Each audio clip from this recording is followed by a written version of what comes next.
friends. Welcome to the Connected Mom podcast, where we love to have real conversations that are hopefully helping you to connect more deeply with God, more empathetically with your fellow moms, and more intentionally with your child. And hey, have I got a treat for you today? Do you ever find yourself as a mom or as a friend over functioning?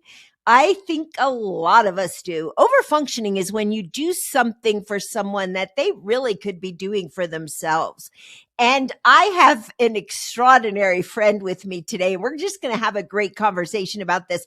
I want to introduce you to Erin Davis. Erin is an accomplished author, an accomplished speaker. She is a boy mom, which I personally love that she's a boy mom. She is a wife. She lives on a sort of farm in the Midwest. And, one time she sent me pictures of her new baby goats. And, she's also a twin, by the way. And I just love Erin, and I know you're going to love her too. She is a woman of extraordinary wisdom. So anyway, welcome, Erin. Oh, I'm so glad to be here. I'm already chuckling on the inside that I'm the expert on overfunctioning because I totally am. Now, I didn't say that. I said you were an expert. That's in the fine print of my bio.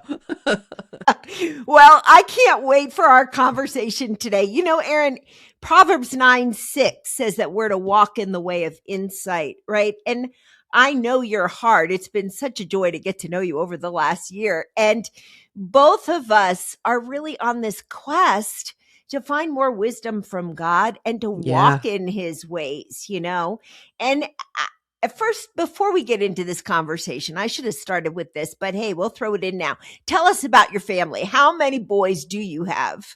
It feels like a legion or I don't know what an army group would be called, but it's just 4. And my oldest one, Becky, turns 18 next week. And that could be a whole other conversation because that is a strange transition of parenting. His brother just turned 16. And then we have a boy who's 12 and a boy who's 7. So we're literally in all the at-home stages you can be in. So we got high school, we got middle school, we got elementary school.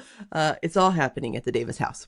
I love that. And, there's such a call on moms who are raising sons to raise godly men, Amen. And it really goes back to this verse that I just mentioned, walk in the way of insight. And we're to walk and teach our boys and our girls to walk in the way of wisdom. And sometimes that can be a little tricky, can't it? Yeah. I love that you called it a quest earlier because it is. It's a lifelong adventure in many ways, but also a lifelong journey. And, we would all, if we could wave a magic wand and be the wisest mom ever and have our kids be the wisest kids ever, we probably would, but that's not how God designed it. God designed it as a process that we walk together with our kids. And yeah, I want wise boys more than anything. I want them to be successful in lots of areas of their life, but I most want them to be wise. And me and their daddy both need so much wisdom as we're raising them. I love that the word promises when you lack wisdom, which we all do, you can ask the Lord for it and he'll give it to you generously without finding fault. So he doesn't shame you and go like, you should have known this by now. Don't you know what you're doing? But he generously goes, let me show you the way of wisdom. And isn't that really parenting? I lack wisdom. I don't have it in my own strength, but I can ask God for it and he's going to give it to me and he's going to make me a wise parent raising wise kids. So it's a great quest. It is a great quest. I have mentioned this before on the show, but years ago, one of my daughters said, Mom, how in the world did you raise us without Google or, WebMD? And I said, we didn't have Google. And so we went to our knees and Steve and I would both tell you there were so many times where we didn't have a clue, right? But you go to your knees and you ask God for wisdom and he gives it when you need it. He does. Yeah. And it's per kid, per moment, per situation. And so we need that. I don't know that Google and WebMD are helping us parent all that much. They're creating a lot of fear and giving us a lot of options, but there's no substitute for God, the Father of all knowledge. And he loves to help us parent. Yeah. So let's get into the topic of overfunctioning. Okay, let's do it. Let's do it, Erin. So I said in FriendWise, we are in the middle of a series on friends and friendships for mom. And in that book, I said I am a recovering overfunctioner. Now, I am still in the recovery process. If we had a counselor join us, she could, give us a little therapy here, Erin. And I think, for me, overfunctioning showed up in so many areas of my parenting, which I'll get to in a second. But how has that shown up for you?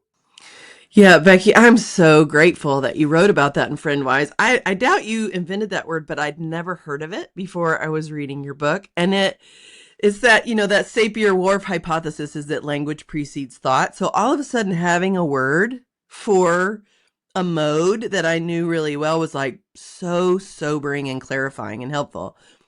But I think it's shown up in a million ways for me. And, it's tough because when they're babies, you have to do everything for them or they literally won't survive.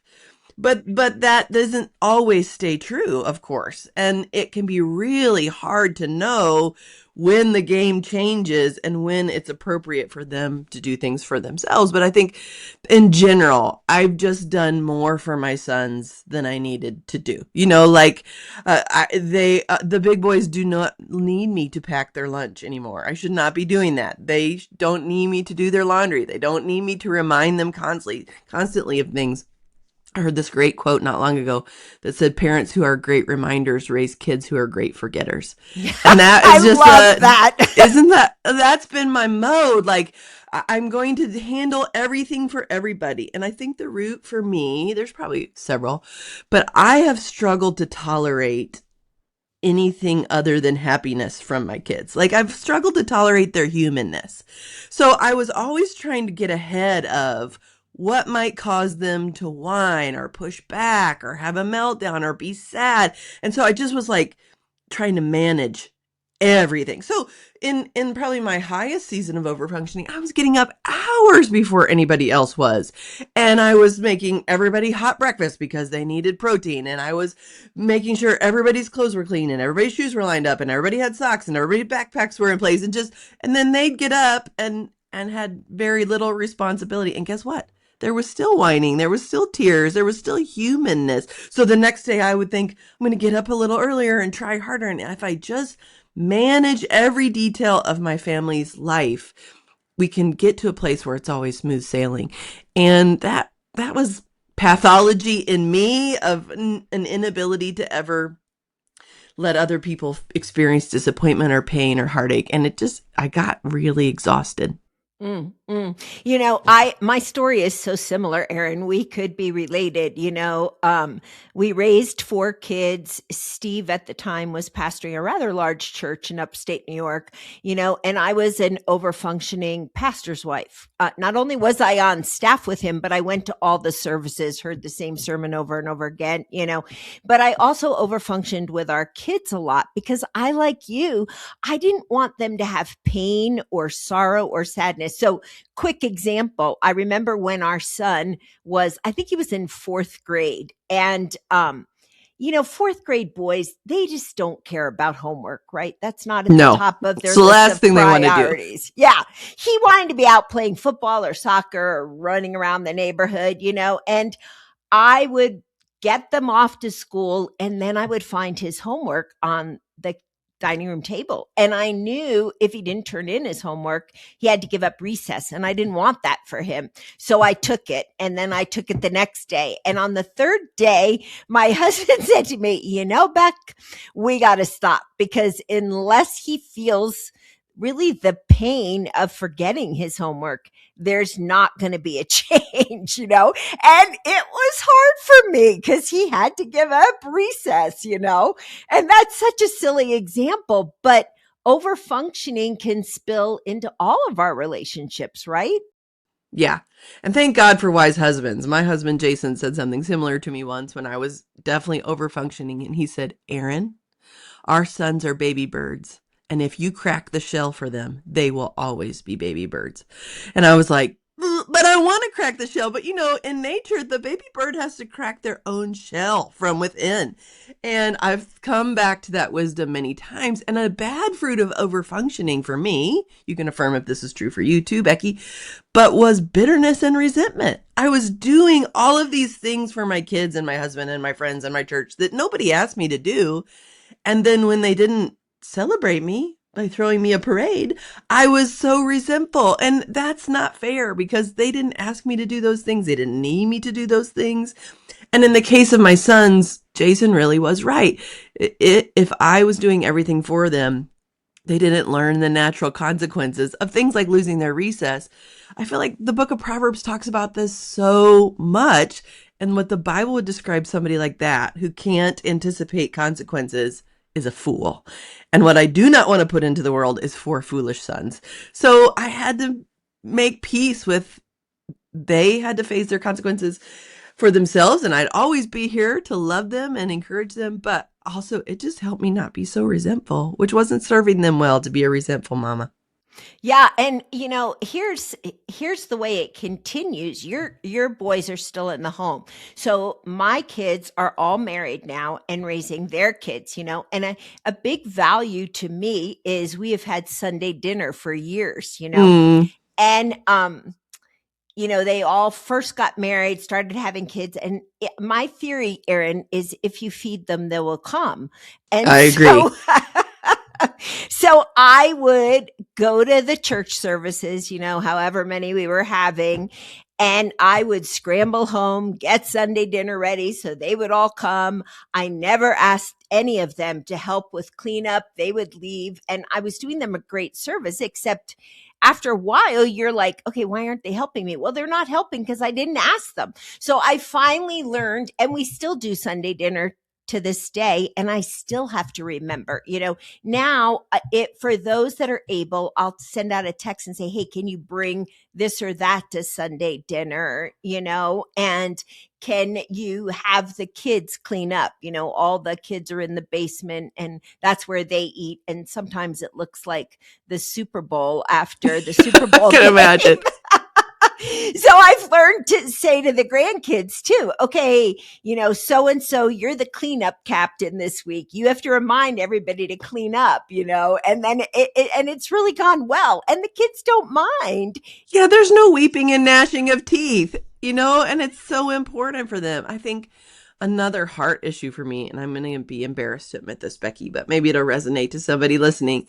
For me, I wanted people to worship me. I didn't want them to just come and think it was a good meal and go home. I wanted them to come into my home, or I wanted my kids to think, or my husband or my church or whatever, to think I was like the best there'd ever been in every category. And so I would do the same thing.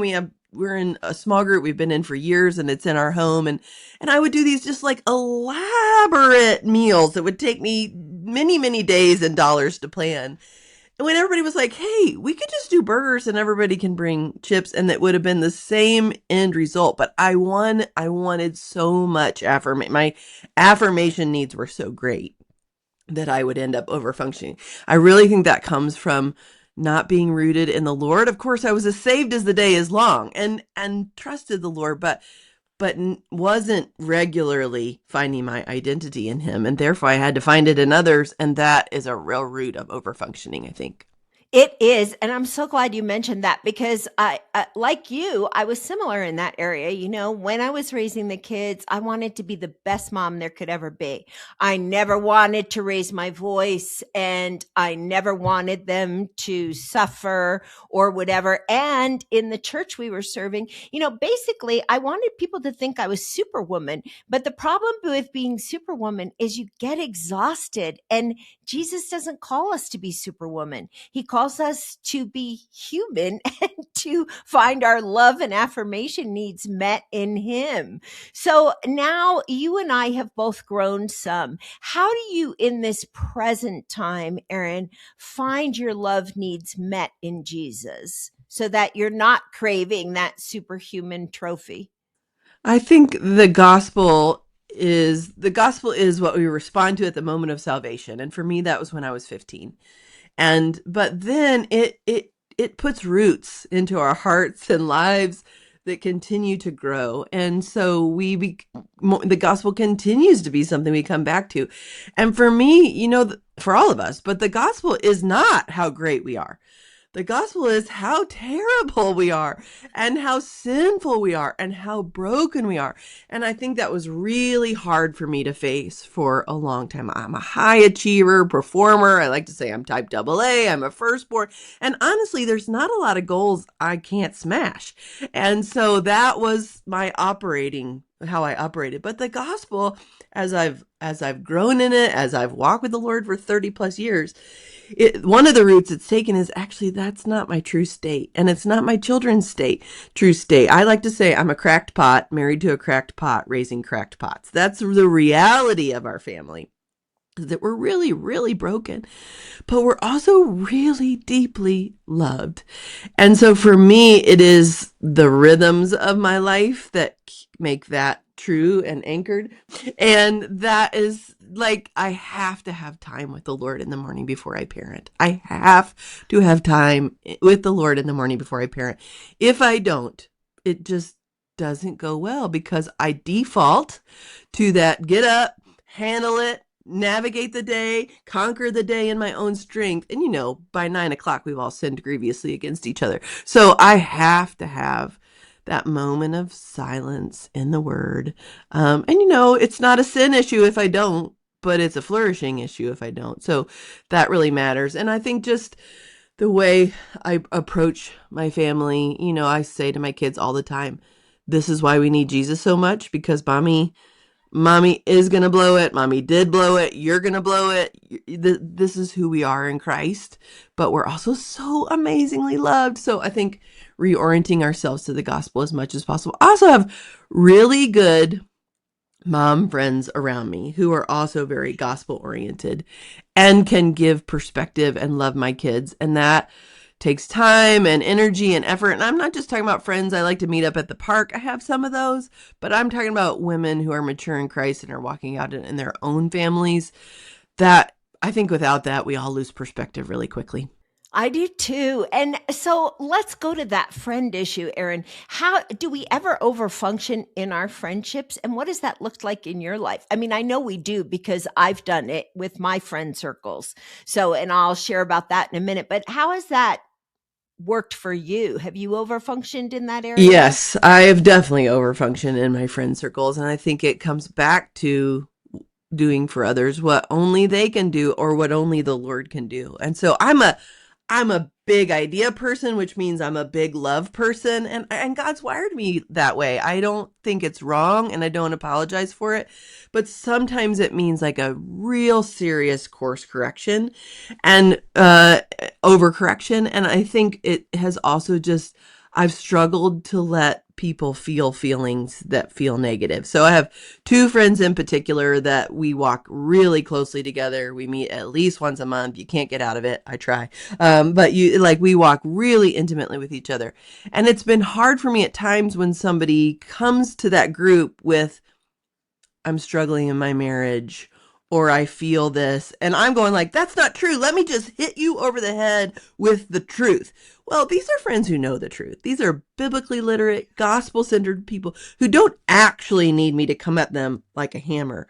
They actually need me to just sit and go like, oh, that sounds really hard.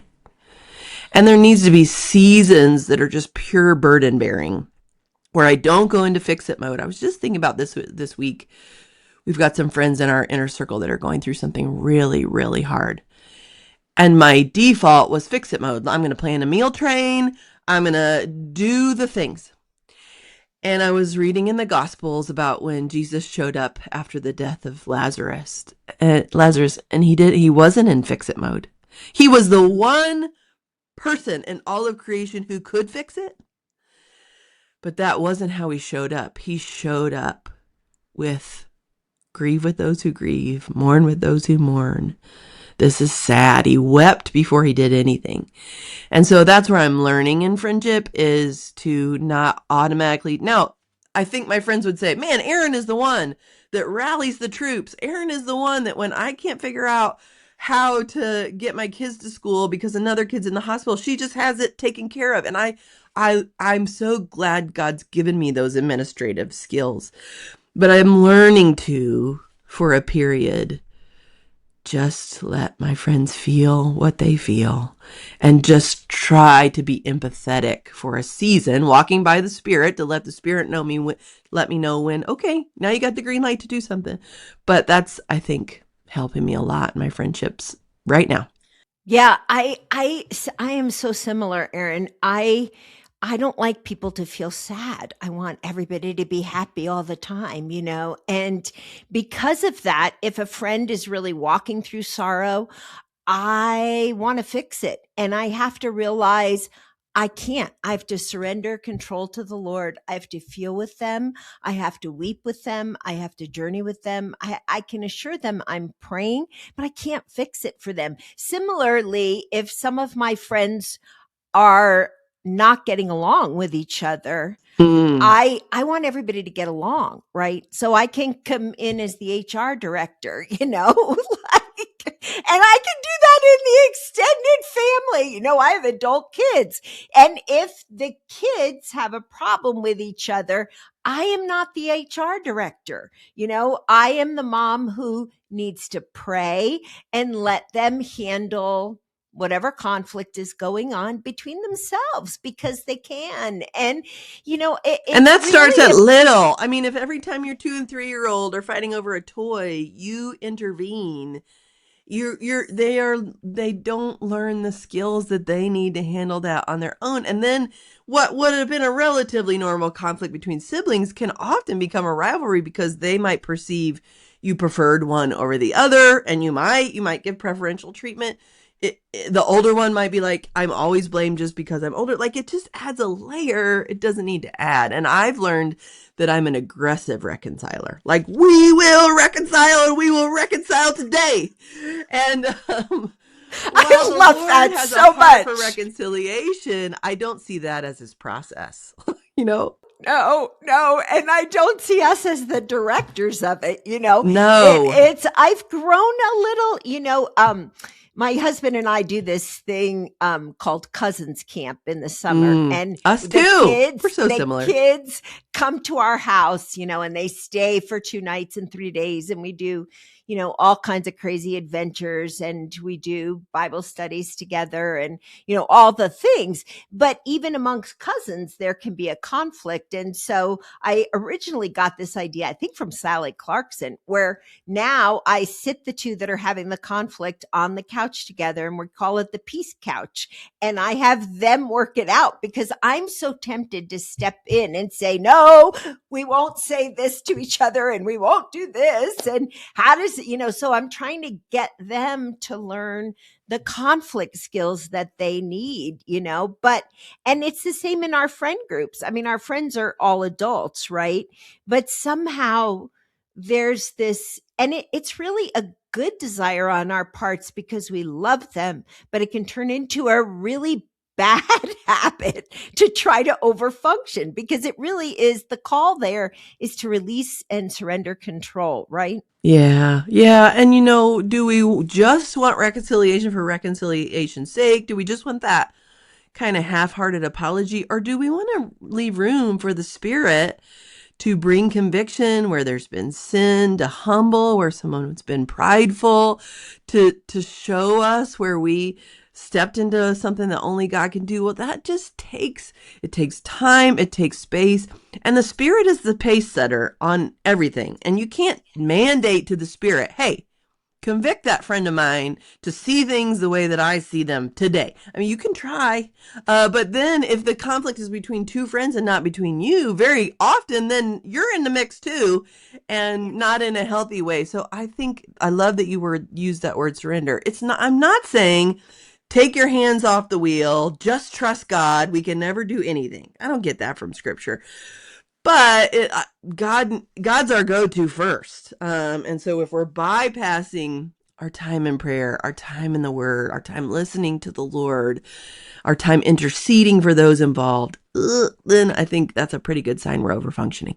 Yeah, that's great. So before we end our time together, Erin, I want to give you a couple minutes to tell us about your new Bible study about Joseph.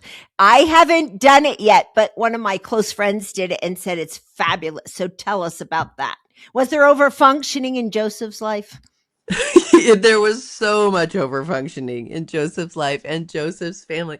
Yeah, I mean the root of that, I almost said the genesis of that story, which is funny because it comes from the book of Genesis, but the root of that story or that study is that I have dysfunction in my family. Everybody does. Same. And I have dysfunction in my marriage. Everybody does. I have dysfunction in my parenting. We've talked some about that here, but I'm talking about also with my parents, with my siblings, with extended. And some of it, dysfunction is too light of a word for. Some of it is just generational and really painful. And I just was struggling with it. And so said, Lord, I need a story in the Bible that doesn't get wrapped up in a pretty bow. I need a lens through which to understand generational dysfunction.